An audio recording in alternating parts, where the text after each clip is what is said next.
Olá, seja muito bem-vindo ao canal 7 de Teologia. Aqui é o pastor Sérgio Lenz e juntos vamos aprender, estudar a bendita Palavra de Deus. E hoje é dia de Escola Bíblica Dominical, lição 4, 23 de julho de 2023. E nessa lição nós vamos estudar um tema por demais forte.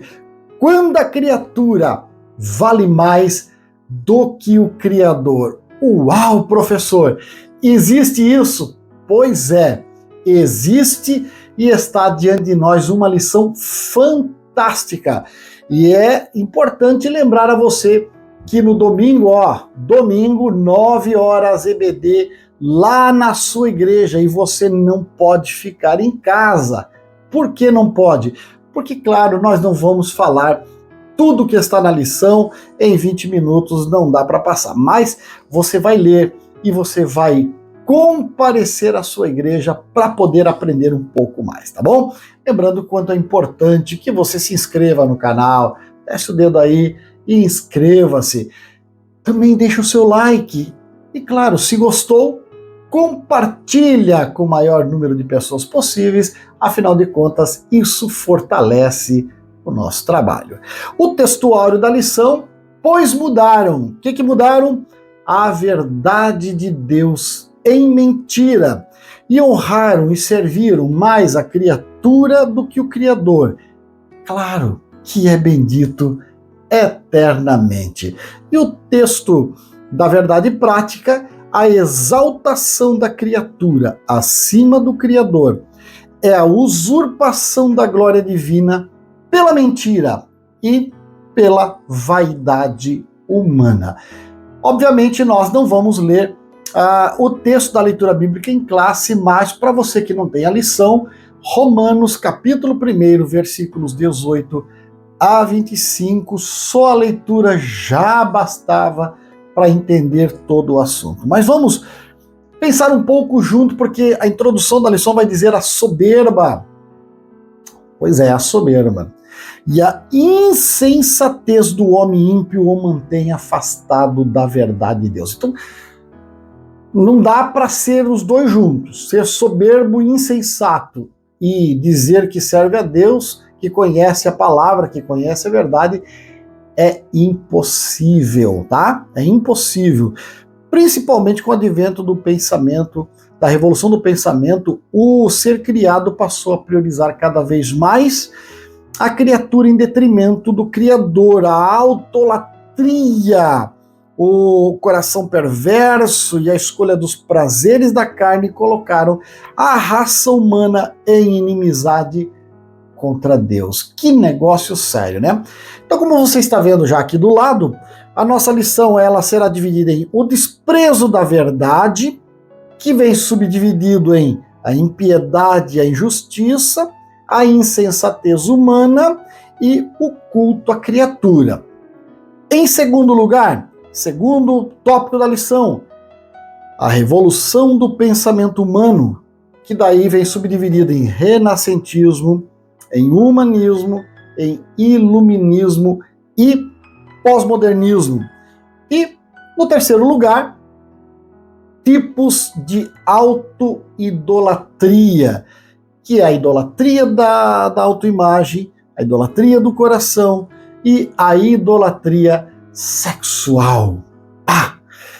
Bem, a meu ver, tem dois pontos fundamentais a serem estudados na lição desse domingo. O primeiro está aqui nesse primeiro ponto, no primeiro subtítulo, que é a impiedade e injustiça. Esses dois termos que estão constados no capítulo 1 e no versículo 18 de Romanos, que vai dizer, porque do céu se manifesta a ira de Deus sobre a impiedade e sobre a injustiça, que são os dois termos gregos, acebeia e adikia, impiedade e injustiça. A ira de Deus está sobre todo aquele que vive na prática desses dois termos. Pegue essa visão aí, tá? A acebeia, que significa não religiosidade. Quer dizer, desprezo à verdade da palavra de Deus, desprezo aquilo que é santo. E a adquia, que é a injustiça, é aquilo que não tem retidão. Então, a palavra manda caminhar assim e é algo que vai totalmente contrário. E desrespeito à postura humana contrária à vontade de Deus. Então a ira de Deus se manifesta contra isso tudo. Você vai dizer, professor, então quer dizer que a ira de Deus está na medida do máximo nos nossos dias. É verdade, está cada vez pior. Países como a América do Norte, que já foram países considerados cristãos, hoje é uma sombra do que já foi no passado. O próprio movimento pentecostal que varreu a nação brasileira e parte da América Latina, trazendo cultura, trazendo justiça, trazendo liberdade, trazendo uma nova visão divina para esses povos, hoje é uma sombra pálida e esquálida do que já foi Deus no coração da humanidade. Você vai dizer, está tudo ruim, professor? Não. Lembre-se, o Senhor sempre terá 7.000, um número perfeito, daqueles que não dobraram os seus joelhos e nem beijaram a Baal. Mas fato é que 7.000, então 7 bilhões 888 milhões de pessoas sobre a face da terra é pouco demais. Você há de concordar comigo. Mas a impiedade e a justiça é o desprezo à verdade de Deus, e isto traz a ira de Deus sobre a humanidade. Este é o primeiro ponto a ser destacado e que precisa ser valorizado no estudo desse domingo e, claro, no seu estudo pessoal, na sua casa, com a sua família, para ser meditado. A lição continua, ela vai trazer mais pormenores, nós vamos pular eles pela questão de tempo, tá? Aí no subtópico, né, ainda no primeiro tópico, a insensatez humana. O apóstolo Paulo assegura que a revelação geral de Deus por meio da natureza faz com que o ser humano possua o conhecimento do Criador. E eu ainda não estou no segundo ponto importante que eu falei de dois. O primeiro é as duas palavras gregas que dizem respeito a tudo, mas o segundo vamos deixar um pouquinho para frente, que é lá na revolução do pensamento humano. Mas a insensatez humana nos lembra que o sábio Salomão, lá em Eclesiastes, ele diz que Deus fez tudo perfeito, tudo formoso ao seu tempo, e ele pôs um buraco dentro do coração humano, pôs a eternidade dentro do homem. Você sabe que eternidade é característica exclusiva de Deus. Deus é eterno. E quando o homem não tem Deus, ele tem um buraco do tamanho de Deus dentro do coração. E isto nos lembra que o ser humano é insensato ao dizer não a Deus. Ele é insensato quando ele despreza o conhecimento de Deus, quando ele despreza a justiça e a retidão. E o problema vai ser grave. E aí ele vai trazer o culto à criatura. Ao rejeitar a Deus, suas leis, os filhos da ira. Olha como é que é tratado na Bíblia aqueles que rejeitam. Então, de um lado nós temos os ímpios, do outro lado nós temos os salvos. O ser humano conseguiu dar um nó nisso tudo e criar o grupo do meio. Mas Jesus já estava prevenido. Ele chama o João lá na ilha de Patmos, escreve aí para os laodicenses uma cartinha para eles. Ele diz, antes fora quente ou frio, mas porque és morno, uma mistura de ambos, vomitar-te-ei da minha boca. Então perceba que já estava previsto tudo isso, Deus não está pego no contrapé por conta da impiedade humana, não, senhores. E ele vai dizer o seguinte, assim na religião os seres humanos ou seres criados passam a ser cultuados, nas ciências a matéria é colocada acima de Deus, na sociedade o artista, o atleta, o político, o líder religioso se torna uma referência de idolatria em afronta ao Criador, que é bendito eternamente. E qualquer coisa que você colocar no lugar de Deus para adorar, para cultuar, para exaltar, para dar o crédito máximo, qualquer coisa, pessoa, animal, objeto, vira idolatria, idolatria é pecado e leva à morte, tá? Bom, o segundo ponto importante a ser estudado nessa lição, que eu falei aqui no começo, está aqui justamente nesse segundo tópico, que é a revolução do pensamento humano.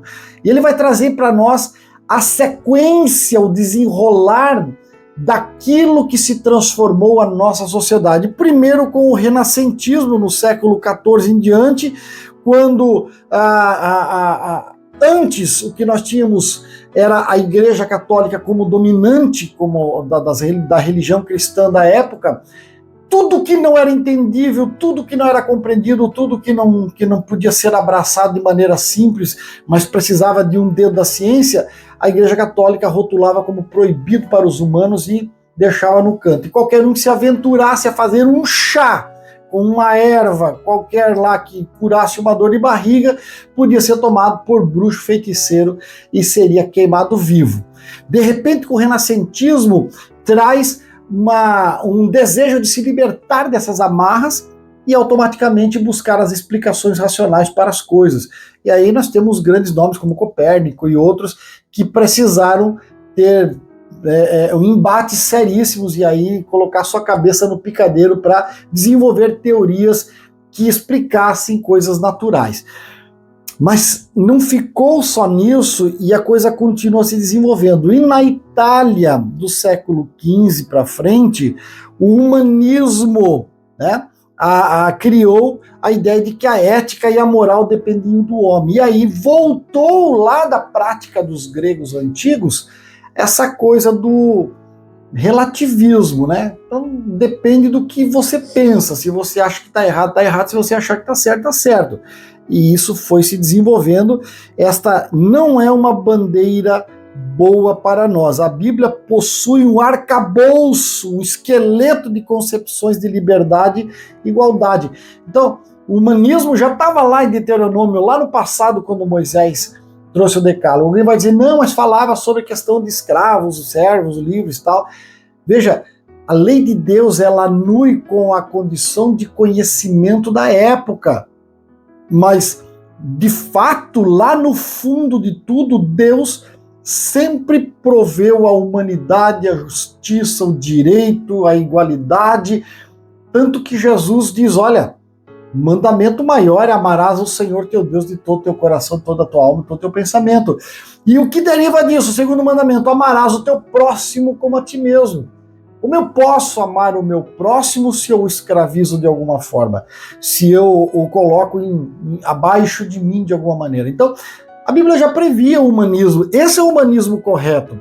Mas o humanismo relativista, aí ele coloca o homem acima de Deus. E aí traz problemas. E aí nós temos o desenvolvimento que vai para o iluminismo da Europa do século XVII, XVIII, vai acabar no pós-modernismo e na modernidade líquida, onde o relativismo aí vale o que o homem pensa, o que o homem quiser fazer, e o problema fica seríssimo, tá? Eu, novamente, recomendo, faça uma leitura pormenorizada, estude este texto do ponto 2, que é fundamental para entender todo o resto das lições desse trimestre. E ele vai para o terceiro tópico, que é os tipos de autoidolatria. E onde desemboca tudo isso? Aqui, idolatria da autoimagem, idolatria no coração, e não é o músculo cardíaco, mas é as sensações, os sentimentos, e a idolatria sexual, e é o que a gente já sabe. Agora veja, a idolatria da autoimagem é tudo que se coloca no lugar da adoração a Deus. Nesse caso, podemos dizer que o culto à autoimagem é uma forma de idolatria. E aí ele vai dizer assim, o apóstolo Paulo retrata o homem caído como uma pessoa egoísta, amante de si mesmo, avarenta, amante do dinheiro, odiosa, não tem amor para com o próximo, rebelde, sem amor para com Deus, e hedonista, amante dos deleites. Precisa dizer mais alguma coisa? É o retrato da nossa sociedade, é o que tenta se instalar no meu e no teu coração todo dia.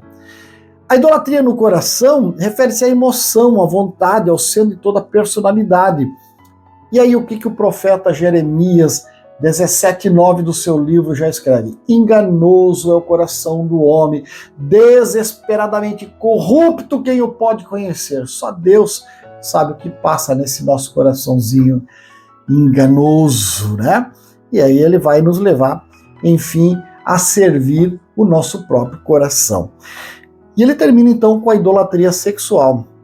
É claro, você sabe que o ser humano, ele só tem dois caminhos a percorrer. Ou ele percorre o caminho de viver para sempre, ou de passar a sua genética para a próxima geração.